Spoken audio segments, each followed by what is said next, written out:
Membuka aib orang lain seolah di zaman yang sekarang menjadi perkara yang sangat remeh, ringan. Dengan mudah kita membicarakan cacat atau celah pada orang lain, sehingga begitu mudah sekali meluncur dari lisan kita. Kita lupa, sahabat semua, kita membuka aib orang lain, membicarakan kekurangan, keburukan, celah orang lain, seolah-olah diri kita ini sempurna, tidak ada cacat, tidak ada celah, tidak ada dosa.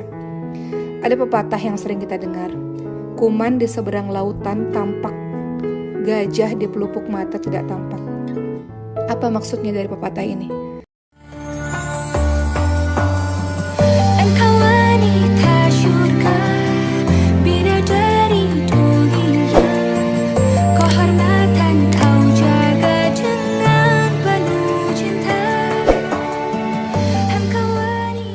Nutup aib sangat dianjurkan di dalam Islam. Bahkan larangan mengumbar aib, kekurangan, kejelekan seseorang menjadi salah satu penyebab turunnya ayat suci Al-Quran. Salah seorang sahabat Rasulullah SAW bernama Salman Al-Farisi radhiyallahu anhu. Beliau biasanya setelah makan punya kebiasaan tidur kemudian mendengkur. Lalu perbuatan Salman Al-Farisi ini kemudian dipergunjingkan oleh orang-orang yang mengetahui perilaku Salman, sehingga akibatnya aib atau kekurangan dari Salman Al-Farisi ini tersebar luas. Maka atas kejadian ini turunlah ayat suci Al-Quran dalam surah Al-Hujurat ayat ke-12. Allah Subhanahu wa Ta'ala berfirman, A'udzu billahi minasyaitonir rajim.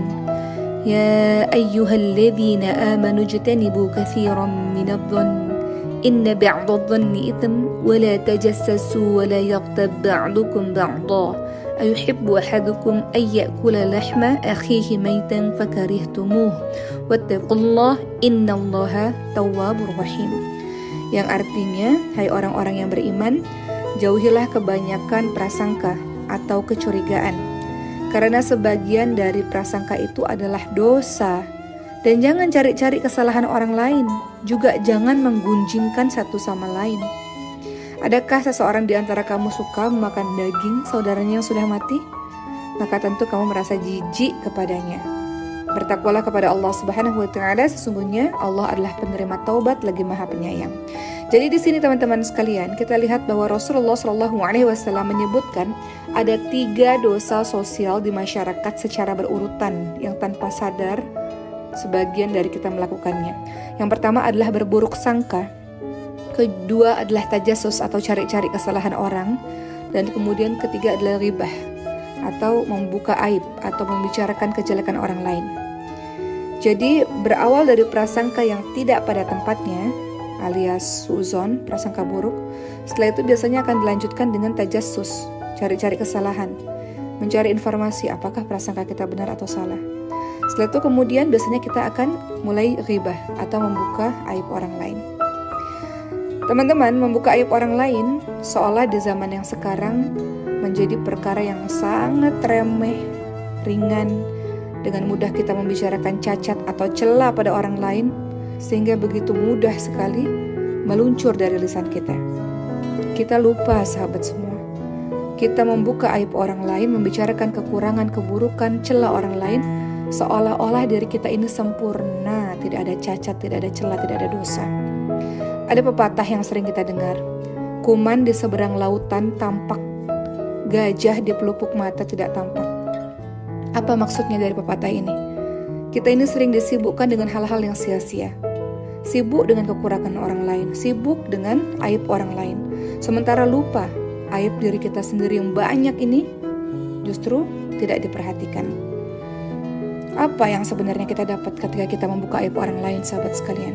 Kepuasan, kesenangan, bahagia kita menjatuhkan kehormatan orang lain. Kita melakukan perbuatan itu tanpa kita berpikir apa dampak di dunia dan dampak di akhirat untuk kita sendiri. Padahal Allah Subhanahu wa Ta'ala berfirman, innamal mu'minuna ikhwah. Setiap mukmin itu bersaudara. Seorang muslim, kata Rasul, terhadap muslim yang lainnya ibarat satu tubuh. Kalau ada satu tubuh yang sakit, satu bagian tubuh yang sakit, maka bagian tubuh yang lain juga merasakan hal yang sama. Mari kita lihat perkataan atau sabda dari Rasulullah SAW dalam hadis riwayat Ahmad dan Abu Daud. kemudian dalam Sahih Abu Dawud dikatakan hadis ini adalah hasan sahih. Rasulullah SAW bersabda, "Wahai sekalian orang yang beriman dengan lisannya dan iman itu belum masuk ke dalam hatinya, janganlah kalian menggibah, membicarakan keburukan kaum muslimin. Jangan cari-cari kekurangan mereka. Karena orang-orang yang suka mencari-cari kekurangan, kejelekan, keburukan kaum muslimin, Allah pun akan mencari-cari kekurangannya. Dan siapa yang dicari-cari kekurangannya oleh Allah, niscaya Allah akan membongkarnya di dalam rumahnya walaupun ia tersembunyi dari manusia." Jadi teman-teman sekalian, kita membuka aib orang lain, maka diri kita yang juga punya banyak sekali aib ini pun pastinya akan dibuka oleh Allah Subhanahu wa taala. Sebaliknya, kalau kita tutup aib orang lain, maka Allah pun akan menutup aib kita. Orang-orang selama ini senang pada kita, kenapa teman-teman sekalian? Karena Allah telah menutup aib-aib kita di depan mata manusia. Kalau Allah buka, maka orang tahu betapa kotornya diri ini, betapa menjijikannya diri ini. Maka kalau engkau ingin Allah menutup aibmu, maka tutup aib orang lain. Rasulullah SAW bersabda dalam hadis riwayat At-Tirmidzi, sahabat sekalian. Rasulullah SAW bersabda, "Wa man satara 'ala muslimin fid dunya, satarallahu 'alaihi fid dunya wal akhirah." Yang artinya, barang siapa yang menutupi aib seorang muslim sewaktu di dunia, maka Allah akan menutupi aibnya di dunia dan di akhirat. Saya teringat sahabat sekalian tentang perkataan dari seorang ulama salaf. Beliau berkata, "Aku mendapati orang-orang yang tidak memiliki celah atau tidak memiliki kekurangan, lalu mereka membicarakan aib manusia, maka manusia pun menceritakan aib-aib mereka. Aku dapati pula orang-orang yang memiliki aib, namun mereka menahan diri dari membicarakan aib manusia yang lain, maka manusia pun akan melupakan aib mereka." Teman-teman sekalian, kita lihat bahwa manusia ini terbagi menjadi dua. Pertama, orang yang kita tidak pernah lihat, tidak pernah tahu bahwa dia berbuat maksiat. Jadi kalau kita lihat orang yang salih ini, suatu ketika tergelincir dalam kesalahan, maka kita tidak boleh menyingkap atau menceritakannya, karena ini termasuk ghibah. Jangan kita menyebarkan kejelekan di kalangan orang-orang yang beriman. Teman-teman lihat dalam surah An-Nur ayat 19, Allah Subhanahu wa taala berfirman, "A'udzu billahi minasyaitonir rajim. Innal ladzina yuhibbuna an tashi'al fahishatu fil ladzina amanu lahum 'adzabun alim fid dunya wal akhirah. Wallahu ya'lamu wa antum la ta'lamun." Yang artinya, sahabat sekalian, sesungguhnya orang-orang yang ingin agar perbuatan yang sangat keji itu tersiar di kalangan orang-orang yang beriman, mereka mendapatkan azab yang pedih di dunia dan di akhirat. Dan Allah mengetahui sedangkan kamu tidak mengetahui. Jadi sahabat sekalian, kembali lagi tadi bahwa ketika ada orang-orang soleh yang kemudian berbuat keburukan, yang selama ini kita lihat dia tidak pernah berbuat keburukan, maka jangan kita menceritakan atau membongkar atau mensyiarkan keburukan dia tersebut.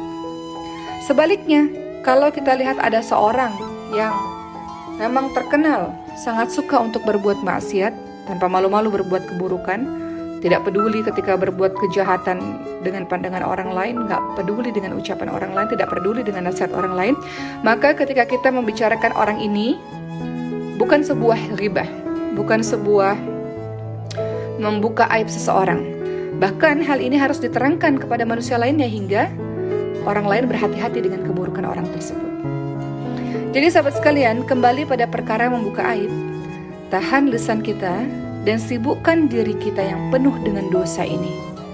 Saat kita sibuk dengan aib diri sendiri, maka kita tidak punya waktu untuk sibuk dengan aib orang lain. Maka pada hari ini saya ingin menutup dengan sebuah kisah dari seorang sufi masyhur dengan akhlak yang sangat mulia dalam menjaga kehormatan seseorang, yang tidak membongkar aib seseorang. Sufi masyhur tersebut namanya adalah Abu Abdurrahman Hatim bin Unwan, atau dikenal dengan julukan si Tuli. Kenapa? Jadi pada suatu ketika Hatim ini, seorang ulama yang terkenal ini, atau seorang sufi yang terkenal ini, pernah didatangi oleh seorang wanita. Wanita ini ingin berkonsultasi perkara agama kepada Hatim, kepada orang sufi yang bernama Hatim ini. Kemudian tiba-tiba wanita tersebut buang angin dengan suara yang sangat keras, teman-teman sekalian, hingga terdengar oleh Hatim. Tentu saja perempuan ini merasa sangat malu, merah padam wajahnya, merasa tidak sopan terhadap ulama yang sangat hebat di depannya. Maka ketika mendengar bunyi buang angin ini, apa yang dilakukan oleh Hatim? Tidak bereaksi apa-apa. Tidak ada perubahan apa-apa dalam raut wajahnya. Sampai perempuan ini dengan sangat malu berkata, "Sebetulnya saya ingin bertanya kepada Anda tentang suatu perkara." Kemudian Hatim pun berpura-pura tuli. "Ada apa, Bu? Ada apa, Bu?" Sampai kemudian sang wanita tersebut mengeraskan suaranya, lalu Hatim mengatakan, "Ada apa? Saya tidak bisa mendengar karena saya tuli." Kemudian teman-teman sekalian, perempuan tersebut pun menjadi lega karena mengira Hatim itu benar-benar tuli. Maka sejak kejadian itu, Hatim menjadi orang yang pura-pura tuli demi menjaga perasaan sang perempuan, sehingga ia pun dijuluki sebagai si tuli. Maka gelar si tuli ini dinisbatkan kepada Hatim selama 15 tahun demi melindungi martabat perempuan tersebut. Inilah sahabat sekalian, bagaimana sikap seorang muslim dalam menjaga kehormatan saudaranya sendiri. Jadi sahabat sekalian, kita tidak perlu bercapek-capek memikirkan aib orang lain atau bahkan menceritakan aib saudara kita di hadapan orang lain. Kita berkonsentrasi kepada aib kita sendiri. Aib kitalah yang paling tahu. Adapun aib orang lain kita tidak pernah tahu mengenai seluk-beluk hati mereka. Anggap diri kita selalu lebih rendah daripada orang lain sehingga kita tidak punya kemampuan, tidak punya kuasa, tidak punya hati untuk membuka aib orang lain. Kita akan mendengar bagaimana perkataan dari Abdullah Al-Muzani. Beliau mengatakan, "Jika iblis memberikan was-was kepadamu bahwa engkau lebih mulia dari muslim lainnya, maka perhatikanlah. Jika ada orang lain yang lebih tua darimu, maka seharusnya engkau katakan, orang tersebut telah lebih dahulu beriman dan beramal solih dariku, maka ia lebih baik dariku. Tapi jika ada orang lain yang lebih muda dari kita, maka seharusnya kita katakan, aku telah lebih dulu bermaksiat dan berlumuran dosa, serta lebih pantas mendapatkan siksa dibanding dirinya, maka ia sebenarnya lebih baik daripada aku."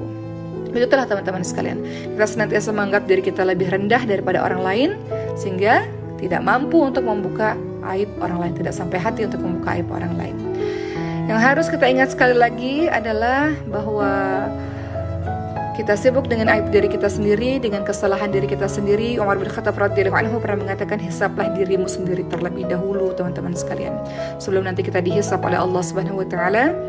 Jadi insya Allah mudah-mudahan setelah mendengarkan penjelasan ini, kita menjadi orang yang berhati-hati terhadap apa-apa yang keluar dari mulut kita.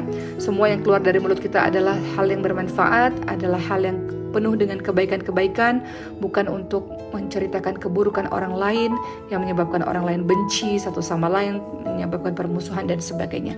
Islam rahmatan lil alamin, maka kita sebarkan kebaikan, kita sebarkan kasih sayang kepada sesama manusia, sesama makhluk Allah Subhanahu wa taala. Amin amin ya rabbal alamin.